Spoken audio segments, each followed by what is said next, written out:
What's going on, everyone? Thanks so much for tuning in to another episode of the Ducks Dish podcast. I'm your host, Max Torres with Scoop Duck on 3, coming to you on Tuesday, October 28th, 2025. Oregon 7-1, and they're in their second bye week of the season as they have a chance to digest the game that was in the win over Wisconsin and try to tune up again before they hit the road to take on the Iowa Hawkeyes. And this episode is brought to you by the Derman law firm PC. Attorney Jacob Y. Derman is a car accident lawyer who fights against the insurance companies for injured Oregonians. If you've been in a motor vehicle accident, call or text Jacob directly at 541-241-6470. That's 541-241-6470. Jacob was born in Medford, raised in Bend, went to college here in Eugene, and now takes cases across every county in Oregon. And he's a diehard Ducks fan. He hasn't missed a single game in person, home or away, every season. You heard it right, folks. It's Tuesday, which means we got our guy Ted Leroux here. He's a Scoop Duck on 3 contributor, and he's the host of that show out west. Has some fabulous Oregon merch every time I have him on, and I'm stoked to have him back today. Ted, how are you doing? I'm doing good. The classic UO. It's got a special place, maybe as that throwback a little bit. Would love to see that maybe on some uniform combination. I think the last time we saw that was 2023. But either way, it's great to be here. Great to be here on a Tuesday. Always great to talk with you, Max. Always great, man. There's so much going on in the sport right now. Obviously, we're going to talk Oregon, but you got the coaching carousel. You got Brian Kelly getting fired at LSU. Florida's looking for a head coach. Penn State's looking for a head coach. And we get to sit back and just watch the chaos, overlook all of it, and enjoy it, which is what we're doing a whole lot of over at scoopduck.com. The message boards are quite a bit of fun over there. So Ted's over there. I'm over there. Justin Hopkins is over there. So if you haven't already, we strongly encourage you to join the party. $1 gets you a subscription started, and you get a free year of access to The Athletic if you join. So, man, Ted, there's a lot of directions we can go here. Maybe a good place to start is the Wisconsin win. Just kind of get some of your thoughts there. 21-7 win in what was a soggy Saturday night out there in Eugene. I had a couple of friends that were at that game, and they were telling me that was, one of the top 3 rainiest games they've ever been to at Oregon. And those are some of my friends that are native Oregonians, so they've been going like their whole lives. Right. And, man, it was, I don't know if I would, an ugly win is probably a reasonable way to put it. But hey, Dan Lanning said it in the post game. They played the brand of football they needed, and here they are, 7-1, heading into their bye week. Yeah, I posted that on the game recap over on Scoop Duck when I wrote it. My first sentence was like, "This game was like the weather. It was ugly. It was ugly." It's I think Oregon was blessed their first year in the Big Ten last season. I think maybe even the prior year to that. Like that, recently, home games at Autzen Stadium have been pretty good. They've certainly backed up the phrase that Don Essig says, that it doesn't rain in Autzen Stadium. Well, maybe that came a little bit to an end. Like you said, plenty of showers for this game. But these are just battles that you need to be able to battle through. You got to give credit to Wisconsin, what they did defensively, especially early in this game. I think coming into the game, we knew Wisconsin was, they were in rough shape, but the one thing that you could maybe look towards the Badgers and say, all right, that's something that they got going pretty good is the run defense. And what we see early in the game, that the run defense was doing good. And it's kind of like the way the weather formed, it was the perfect storm, pun obviously intended, to maybe this game looking like it did, where you have this downpour. And that, even before that, I heard from a couple of people that were in the stadium, you had swirling winds even before it started raining in the second quarter. So it was tough to throw the ball down the field. I said it in my preview. A lot of people talked about it. What was one area that the Oregon offense was going to be able to have a huge advantage against Wisconsin? Throwing the ball down the field. I mean, Dante Moore throws a ball and it looks like a curveball. He throws it and the wind kind of takes it, downfield a little bit. It's tough to be able to put, those types of accuracy things on Dante when you're throwing the ball in a literal monsoon. And then, there was immediately after the game, fans were kind of, they look at the game, they look at the score, they look at kind of how this game all went. There was maybe a little bit of frustrations, but when you're playing that game in that kind of conditions, it's very much just a survive and advance. It's just like, let's get in, let's get out, let's have as few injuries as possible. Of course, we know that Dante Moore did not play for most of the second half due to getting hit on the nose and having and bleeding and all that things that happened. And we saw Brock Thomas the rest of the way, but it's all about survival, and you need to be able to survive. You can't have this kind of the weather and rain result in a loss and maybe knock you out of playoff contention. So they did what they were supposed to do. I think when I think Will Stein, the offensive coaching staff, they realized, okay, we're not going to be able to do much offensively because of the conditions here today. We just need to run the ball.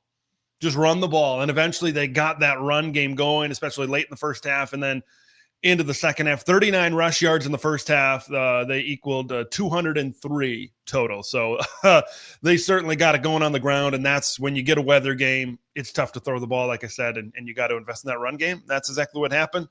Get out of town with a win. Survive in advance seems like such a basic, straightforward philosophy. And I think there's a lot of merit to what you're saying, right? Like it's the Big Ten, one of the best conferences in college football. Nothing is given to you. There's no guarantees in college football, but where I think fans are probably at right now coming out of that game is how do you toe this line between survive and advance and Wisconsin sucks. And like, seriously, I'm sorry, but like, I'm sure a lot of fans are saying that, and it just didn't look like a super convincing, certainly not to the degree a convincing win that I think fans were expecting. So I hear you, Ted. I think that survive in advance makes so much sense. You're never going to be mad about a win. No coaches or players are going to ask for apologies, or say they're sorry for winning, anything like that. But I don't know. I think that's probably where fans are trying to kind of wrap their heads around last week. So, yeah, that's very interesting because you are accurate. You are accurate. Maybe that was dramatic. It's sometimes being blunt is the best way. You got to be honest. And I kind of touched on it on Monday's program. I'm like, what is fair to criticize from this game? What is foul? Because I think if you factor in the weather and all the conditions, there are some things that are maybe a little bit foul to criticize because they weren't able to push the ball down the field and things like that. But I think there are other things that are fair. Like you look at the run game for Wisconsin. Okay. This is a patchwork offensive line. There have been injuries. There have been musical chairs. They're moving some guys around. They're down to their, Atuka was their fourth string running back. Dylan Jones was out, Darian Dupree. You saw Cade Yakimelli a little bit in the game, and he's number 4. And he was putting, I think when all was said and done, he might have been around 4 yards per carry. Like they were running the ball pretty well at times. And I saw the Wisconsin offensive linemen they were getting to that second level. And like, I think what's fair to criticize. And I think not only in this game, but I think we've seen it in other games this season is linebacker play. And I think that kind of that's what contributed to Wisconsin being able to run the ball the way they did. I know, of course, what the defensive line can do, but I'm watching. I really started to dial in. I kind of heard the whispers from other people, and I kind of looked at linebackers early in the season. I'm like, okay, yeah, maybe it hasn't been best, but I really wanted to dial in because when I was watching the game live, and I'm like, oh, Wisconsin's moving the ball in the run game in the first half, and then when I do the rewatch, you talk about being blunt. Bryce Betcher, we can't make tackle 7 yards down the field. That's, I think, just and some of these linebackers, they're not. We've seen Aiden Fisher at Indiana, okay, where he attacks. He's making that first step up, reading the play correctly, and it's shot out of a cannon, and he's right there at the line of scrimmage. We saw Mason Posa in this game for Wisconsin do kind of the same thing. And then I watched this game, and maybe I watched back a few other games. I don't know if it's just maybe they don't have confidence in their reads and they're reading their keys and their run fits or whatever it is or what it is for these linebackers. But they just don't seem like an ultra aggressive unit stepping up and then making that play in the right hole to make the right tackle. And I think that's kind of what you get. It's too many times you've got linebackers driven 5 yards down the field, 6 yards down the field. So when you get past the offensive line, okay, now you're able to get 4 yards down the field without any being touched. I think you saw some of that against Wisconsin. Now, there were a few handful of plays that I saw where I'm like, whether it's Betcher or Mixon or Jackson, they're making a confident first step read and they find the back in the hole and they make a great play. And I'm like, okay, that's a really good play. Give me more of that.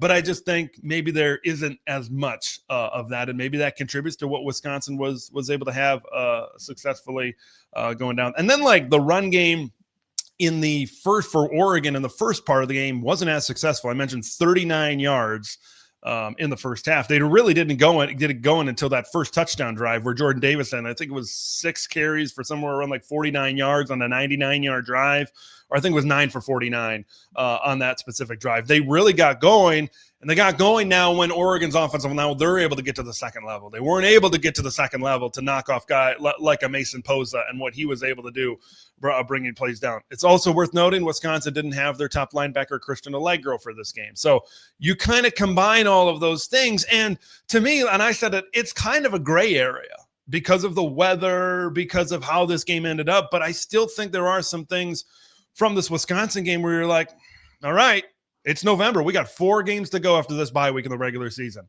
That's got to be better if this team wants to make a playoff run. And that's kind of where I'm at right now. Like I was talking to one of my buddies that was at the game. You know, I gotta give a shout out to Jacob, my guy that I used to live with out there in Eugene, and I met him through Scoop Duck. And like we just talk ball for hours, Ted. I'm sure you have buddies like that. Yep. And like the way that I called him to wish him a happy birthday yesterday or the other day, and I was like, just talking about the game, and he's like, I don't really know how to feel about this team. And that's kind of where I'm at. Like I wrote in one of my takeaways just to zoom out a little bit more about where we're at in the season. I think Oregon's good, a good team. Yep. I think they might be a great team, but I don't know if I'm ready to say that they're elite. And I think that the reason that I point to that is you look at some of the offensive inconsistencies that we've seen from them. Mm-hmm. We've seen times when I know like the linebackers have been a big talking point this whole season. Maybe we're not seeing as much pressure from the defensive front as we expected. Sometimes that's game strips. Sometimes that's just them not getting through. But that's, I think, such an interesting point to evaluate as we're here in the bye week, because Oregon has no shortage of talent. They have so many good players. Yeah. And I think Tosh Lupoi is having his best year at Oregon, quite frankly, which I don't think is a coincidence, given that we're seeing a lot of these younger players make an early impact, like your Aaron Flowers, for example, or Brandon Finney, like guys that just really fit what Oregon wants to do. I don't know if we can say that they have that 100% at linebacker right now, which is an interesting discussion point. But what's your kind of reaction when I say that? Like, I'm not sure that and maybe like 10-2 is where I thought this team was going to be at. And I think that's still very much the trajectory. But like when you're looking at the kind of football that they're playing and the type of football that Ohio State and Indiana are playing, it's just steady as she goes. And for Oregon, there just feels like there's these huge swings specifically on offense. And you're like, what are we doing here? Sometimes the offense looks like they're an absolute juggernaut and they can't be stopped. Sometimes the offense, like they did against Indiana, they look confused. They just look really out of sync, and they don't look like that when they take on maybe a better unit. That they don't look totally in sync as well. And they don't look like that juggernaut that we mentioned, that you kind of mentioned before. And it's kind of like where we are in this season at the second bye week with 4 games to go. I think a lot of people thought 7-1 was very much what was going to happen. I think I predicted it was going to be Penn State. They beat Penn State to lose to Indiana. And I think Indiana is just the replacement for Penn State in the Big Ten, outside of Ohio State this season. So, so that's not ultra surprising that Oregon lost to like the second best team in the Big Ten. I think that's what people thought would happen coming into this season. So I think overall, a lot of people are kind of at the expectation, but I think like the big flashes that we saw early in the year. Now, the teams that Oregon played early in the season are bad. Okay, let's just put it that way. Penn State, not good. Oklahoma State fired their coach, and we kind of know all of the fired coaches that Dan Lanning has kind of gone through right now. But it's I think a lot of people came into the year thinking this was going to be a team like you kind of expected. They could be really good, they could be great, but they're not quite maybe elite. But I thought the next step on the ladder, because Dan always kind of takes one more step up every single year, was going to be, hey, get me a playoff win. And, get me to the quarterfinals. Maybe if they play a first round game, if you play in the quarterfinals, get me to the semifinals. But I just, considering the youth on the roster in the beginning of the season, I'm talking about, I'm not sure if they maybe had that experience to be able to make that push. And now, kind of after 8 games, maybe we're all back in the same boat that we started the season in, where I'm like, okay, it's a young team. We're seeing some of the growing pains in some of these matchups, and maybe that's what this is going to be. Beginning, and it's kind of like full circle. Everybody got super excited. Oh my God, this team's we're so natty, right? Everybody said that early in the season. After the whiteout game. The way Dante was playing, that was the big statement after that win against Penn State. But now that we have a little bit more data, now we kind of understand how things have gone right now. And everybody was looking, hey, 2025 going to be a really good year, but watch out for 2026. And it kind of seems like we're still going in that direction. It seems like, once again, these are not guarantees. We could maybe see Dante Moore come back next season. We'll see. We got a long way to go. He could absolutely ball out the rest of the way, and he could be back on the NFL train just like that. All right.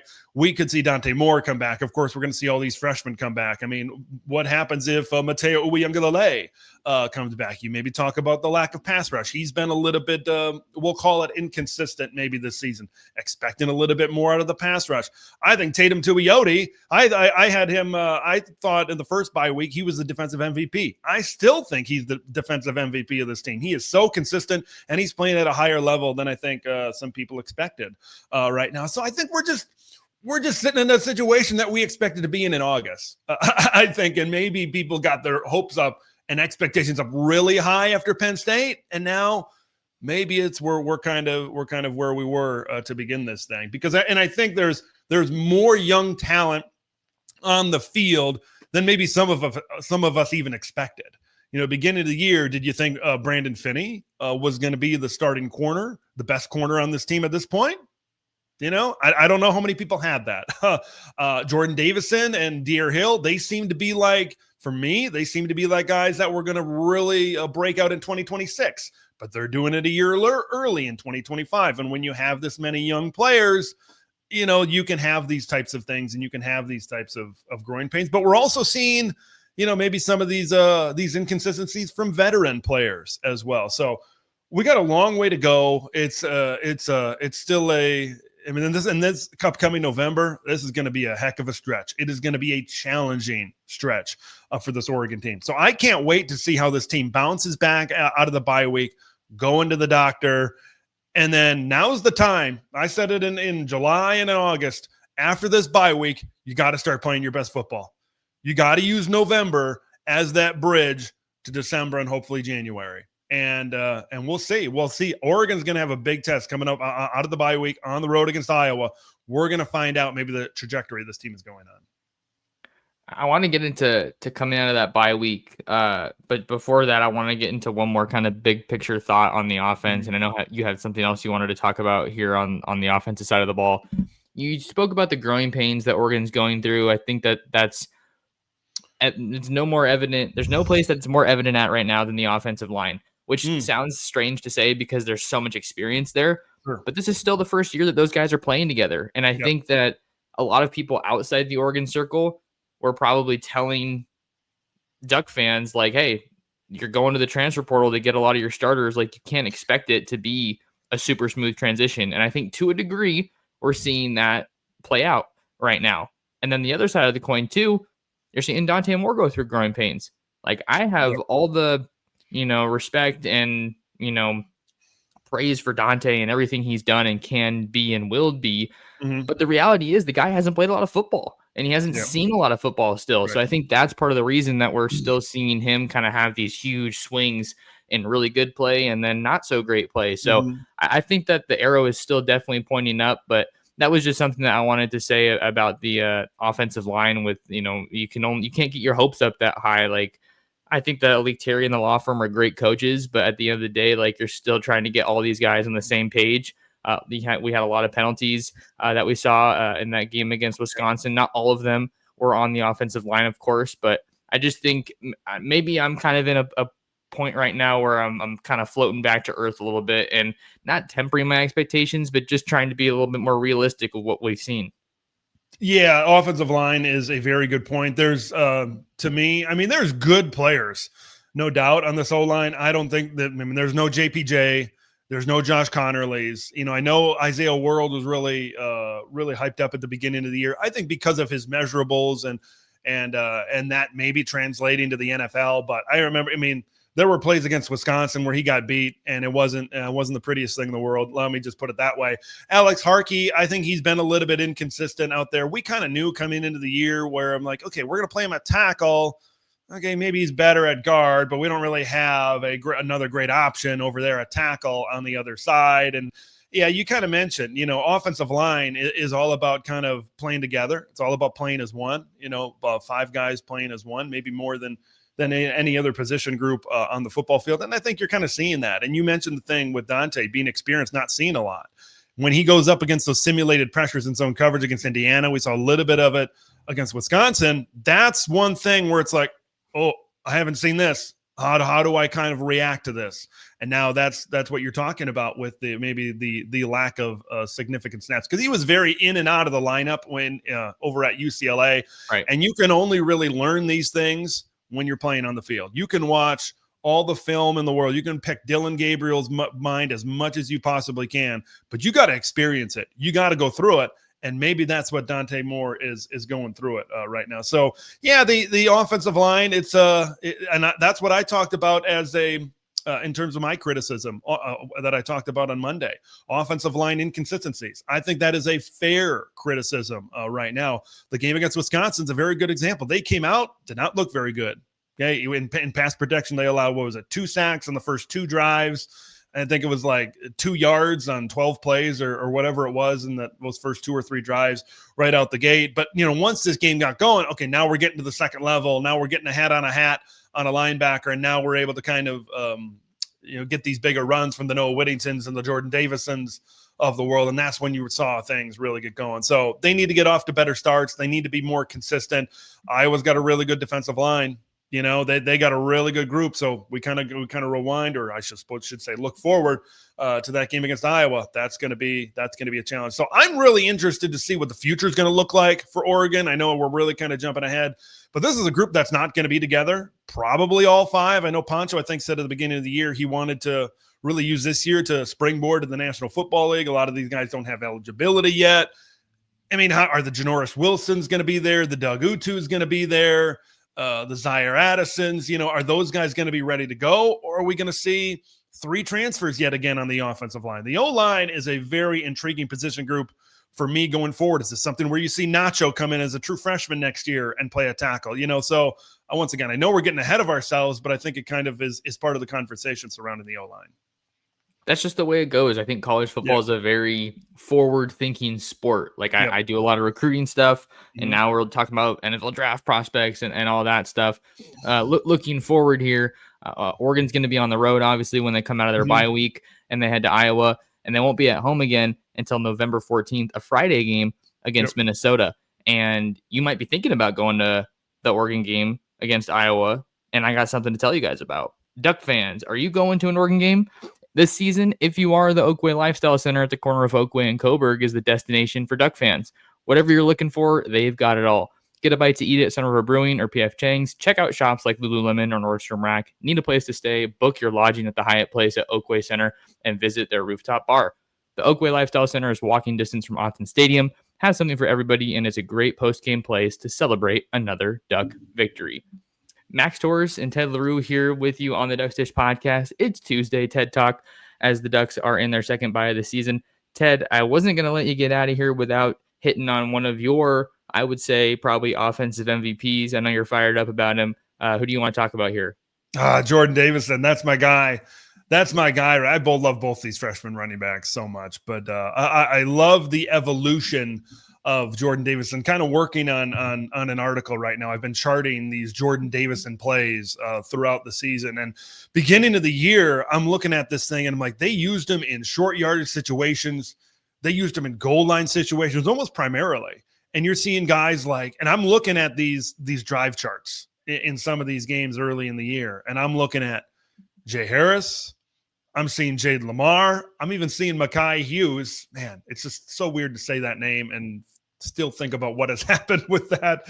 Even at this point in the season, I'm seeing those guys getting significant carries over Jordan Davidson early in the season. And I think this has been a very interesting evolution from a goal line back to seeing just a little bit more. And then this Saturday seemed like it was the investment by Will Stein into what was going on offensively for Jordan Davidson right now. 16 carries against Wisconsin prior to that. The most carries that he got in a game was 8 over there against Indiana. And like I said, he kind of started as that short yardage goal line back, but you watch him kind of run the ball. I mean, he's got a great vision and the great one cut ability, and he can move certainly pretty good for a running back there as well. I think the injury to Jaden Lamar has maybe expedited this a little bit, right? But I think the more we see Jordan Davidson, it's more about just feeding the beast. You got to keep on giving him the football right now. Right now, the running back rotation seems like a 1A, 1B of like Whittington and Davidson with De'Aaron Hill as kind of that speed option as that number 3. And this is like when you look at guys in their first year of college football, whether they're a redshirt freshman or true freshman, this is kind of the point in the year where it's like, all right, we've seen them play 4, 5, 6 games, whatever it is. And then the second half is really when you start to see that development. Now they got their feet under them. Now they've got the full playbook in the front and the back of their brain, and they know exactly what they're doing. And now you can really see that skill start to shine. And I think we saw that against Wisconsin. It seemed like every time Davidson got the football, he got stronger and he got stronger and he got stronger as this game certainly went on. So I just wanted to take a little bit of time to say how excited I am about Jordan Davidson right now. One guy that he kind of reminds me of in an Oregon uniform, you got to go back to more physical running back like Royce Freeman and what he was able to do. But when I kind of compare him to Royce, I think he's a little bit more agile than Royce was. I think he can put his foot in the ground. He can kind of get around and he can get to the edge. Royce, very much A to B, north and south. Type of guy. But I can't wait to see what we see from Jordan the rest of the season. Davidson's been crushing it. He really has been. Will Stein talks about feeding the studs, and he's very much one of those studs in the Oregon offense. And I'm glad that you mentioned Royce Freeman because that's kind of the era that Davidson's freshman year is in right now. He's had the second in program history in rushing touchdowns by a true freshman. Royce Freeman had 18 of those in 2014. Reminder, that's the year that Oregon went to the national championship. And then he's the first running back at Oregon to have 10 rushing touchdowns in his freshman year since C.J. Verdell did that in 2018. And just some more numbers here that set the tone for how dominant Davidson's been. He has at least 1 rushing touchdown in 7 of 8 games this season. Second 100-yard rushing performance and second in a row and second of his career. So he's just been everything that Oregon could have asked for. And I agree with your point there about Lamar's injury, probably expediting his emergence here a little bit more. And I mean, maybe we can kind of wrap up the show by asking ourselves this, Ted, when Jaden Lamar comes back, is Jordan Davidson going to relinquish that spot, you think? I don't know. No, he shouldn't. We'll see what happens. It seems like this staff has I don't even know how to put this. It seems like they've wanted to get Jaden Lamar on the field as much as they can. Whether he really shows them something in terms of a pass blocker or he does the extra things, because that's something that the staff really likes. Okay, if you do everything that we ask you to do, we're going to get you on the field. But beginning of the year, they're rolling out every running back. They're rolling out 5 running backs, 6 running backs, and we know, okay, that's not going to happen. That's not going to be the rotation once we get to November. And I think like Will Stein, I thought he did. I know some people kind of complained about him and his lack of ability to adjust, but I think as this game went on, he's like, I just got to feed Jordan Davidson. I got to feed this guy and keep feeding him. And so I think that was a pretty good adjustment by this offensive coaching staff. So my hope is that this performance, this is back-to-back 100-yard games, by the way, for Davidson, 100 yards on 4 carries against Rutgers, 16, 102, and 2 scores against Wisconsin. My hope is that this is going to kind of be the springboard out the rest of the year, whether Jaden Lamar is healthy or whether he's not. He's earned it. He has earned this right now. And I think he's gonna give Oregon a much better chance to be more productive on the ground right now. So yeah, we'll see what happens the rest of the way. Once maybe they get a little bit more healthy. Probably Lamar in the next maybe they by the Iowa game, probably by the Minnesota game. So many moving parts right now. I mean, it was floated out there the whole thing at wide receiver with Evan Stewart. I mean, if he's able to come back in the middle of November, how does that affect the passing game? So there's I think we're really going to start to see this team hopefully kick it into gear once we get into the middle of November. Once you start to get some of these people healthy and you start to see what this team can truly do. I know a lot of fans are probably asking how's Oregon going to look after this bye week, because they didn't look too great after their first bye week. So that's certainly something that we're going to be chewing on here and over on Scoop Duck between now and Oregon's next game against Iowa. Ted, man, it was another awesome episode. It's always a privilege getting to have you here on the pod. If you guys want to find more of Ted, you can listen to his show, That Show Out West. You can read him over on scoopduck.com and follow him at Big Ten, or at Ted on the Ducks, excuse me. At you Ted can do on that the one Ducks. too. That one works too. We do both. You can, so we're all good. There you go. I wanted to make sure, because I know you've been tweeting most of your stuff from that one. So wanted to make sure I was current. If you guys want to find more of me, you can follow me anywhere at Torres Sports. Subscribe to the Scoop Duck on 3 YouTube channel, and share the show. Share the Ducks Dish podcast with your friends, with your family, and with other Duck fans. Have a tremendous day, and we'll catch you guys in the next episode.